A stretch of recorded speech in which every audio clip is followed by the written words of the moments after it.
이 세상에 업이 없는 식은 없어요. 의식주 자체가 업이에요. 업이 없는 곳이 어디 있어요? 인과응보 현상 속에 살고 있는데. 예. 인과응보의 다차원 현상, 그게 인과연기죠. 예, 그래서 인과응보 없는 곳이 하나도 없어요. 업 없는 것이 하나도 없어요. 다 업이 있지. 그래서 어떤 분이 저한테 그래요. 스님, 그럼 먹을 거 하나도 없네요. 맞아요. 먹을 거 하나도 없어요. 업이 없는 것을 선택하고 싶다면 먹을 거 없어요. 숨도 쉬면 안 돼요. 그걸 극단적으로 수행에다가 이제 해가지고 계율로 정해서는 것이 자인화교예요. 인도의 자인화교. 예. 근데 거기서 그 자인화교는 이제 하나 미스테이크가 있죠. 식물은 업이 없는 걸로 이제 그렇게 표현을 해요. 그래서 계율에 식물은 채식하는 것은 떳떳하게 먹어. 근데 우리 부처님은요, 거기서 한 차원 더 간 거예요. 근본을 간 거예요. 부처님이 본 거는, 부처님이 보신 거는 없는 건 하나도 없다. 딱 하나, 이 버섯만. 버섯은 업은 없는데, 나머지는 다 업이다. 그래서 선택하신 것이 식탐, 식탐을 버려야 된다. 식탐이라는 것은 채식을 통해서도 올 수 있잖아요. 맛있는 나물, 맛있는 채소, 맛있는 국, 채식이 되잖아요. 맛있는 채식. 식탐이 일어나죠. 채식을 해도. 그 부처님께서는 그 식에 대한 근본을 본 것이죠. 그래서 식탐을 가지지 말아야겠지. 채식은 업은 없다, 육식이 업이 있다, 그런 식으로 하신 게 아니에요. 근본 업을 다 보셨어요. 그래서 채식도 똑같이 업이 있어요. 식탐을 갖지 마라. 식탐. 업 아닌 것이 없다.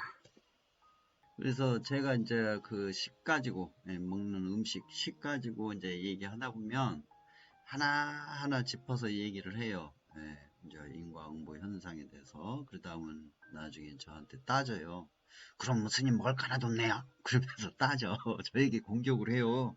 왜 그냥 정말 난처하잖아요. 먹을 것이 하나도 없는 얘기를 해버리니까.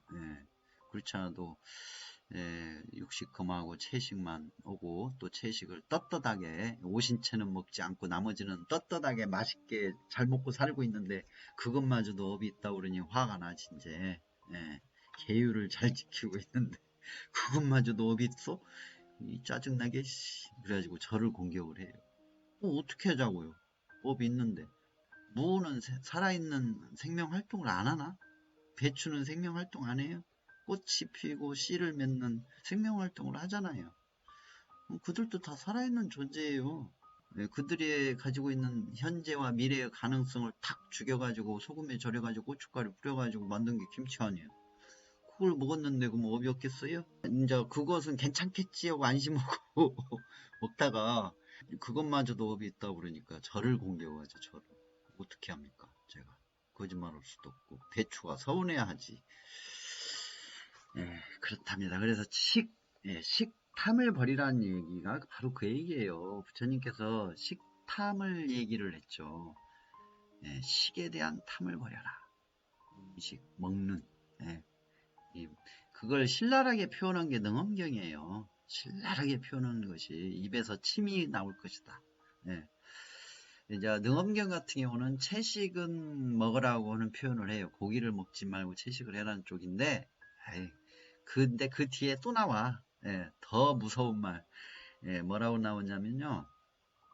음식을 생각해가지고 입에서 침만 나와도 그거는 식탐이 있는 거다. 극단적인 표현을 하죠.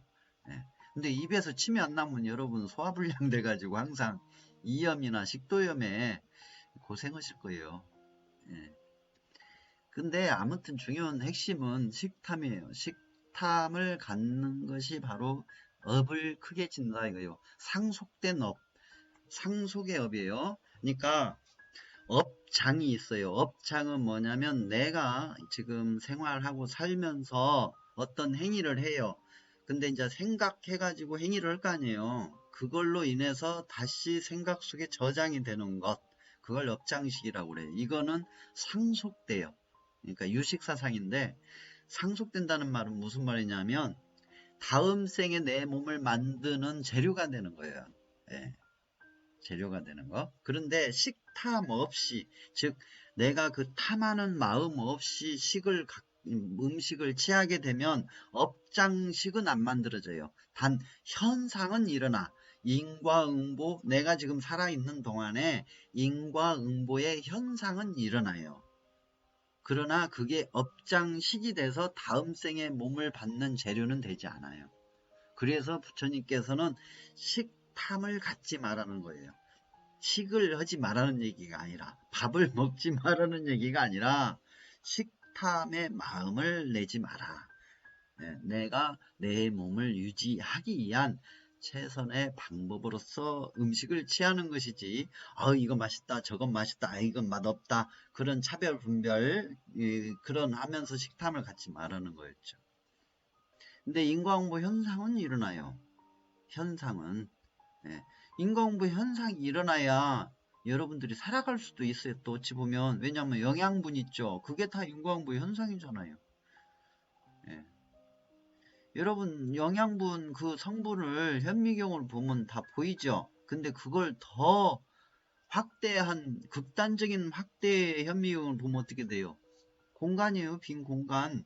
다 아시잖아요. 이제 과학이 발달해가지고. 그럼 뭐겠어요? 인과응보 작용일 뿐이에요. 영양분도. 여러분 다 배우셨잖아. 극단적으로 어떠한 물체를 확대를 하면 허공이 나온다라는 거. 그래서 아무것도 없는 공간이 나온다라는 거. 거기서 이따금씩 무언가가 전기 파동이 일어난다는 것까지 현재 밝혔잖아요. 근데 그것도 능엄경에 있어요. 무명 속에 마음이 흔들린다, 동한다. 파동이 일어나가지고 서로 충돌을 한대요. 마음이. 충돌을 해서 거기서부터 시작이 된다. 무명에서부터 시작이 된다. 그렇게 무명의 마음이 파동을 일으킨대요. 그 내용이 나오거든요. 그러니까 식탐을 하지 말아야겠지 식을 하지 말라는 게 아니에요. 그리고 여러분들이 식을 자꾸 분별하는 이유가 업 안 받으려고 인과응보 현상에서 악업의 현상인 것을 안 받으려고 피하려고 그러거든요. 근데 그거 피할 수는 없어요. 현상이니까. 그러나 업장식은 피할 수 있어요. 내가 식에 대한 탐심을 갖지 않으면 업장식은 만들어지지 않으니까. 그래서 다음 생에 내 몸을 만드는데 재료가 되지 않게 되는 거예요. 그걸 얘기해 주신 거예요. 부처님께서는. 한번 여러분 그 생각을 한번 해보세요. 식물을 생명이라고는 알고 있었지만 업이 없어서 먹어도 된다라고 생각할 때 하고 이제 식물조차도 업이 작용을 한다는 걸 알게 됐고 식물도 하나의 생명체로서 생명활동을 하고 있는 중생이었다. 이제 그걸 인식하고 지금 음식을 대할 때하고 전혀 다르지 않아요. 여러분들이 예전에는 좀 뻔뻔했잖아. 채식을 할 때는 좀 당연히 먹어도 된다고 생각했기 때문에 뻔뻔한 이기심이 있었을 거 아니에요. 그렇잖아요. 뻔뻔한 이기심이 있었잖아. 그리고 거만함도 있었겠죠. 나는 육식하지 않고 채식만 하기 때문에 식에 대한 업은 없을 거야 라는 거만함도 있었겠죠. 근데 채식을 하나 육식을 하나 거만 못해요. 그렇게 되면 어떻게 돼요? 식에 대한 탐이 저절로 부끄러워지죠. 식에 대한 탐이 저절로 부끄러워져 버려요. 그래서 제가 자꾸 인과응보를 정확히 그대로 좀 관찰을 해야 되고 봐야 된다라고 얘기를 해드리는 거예요.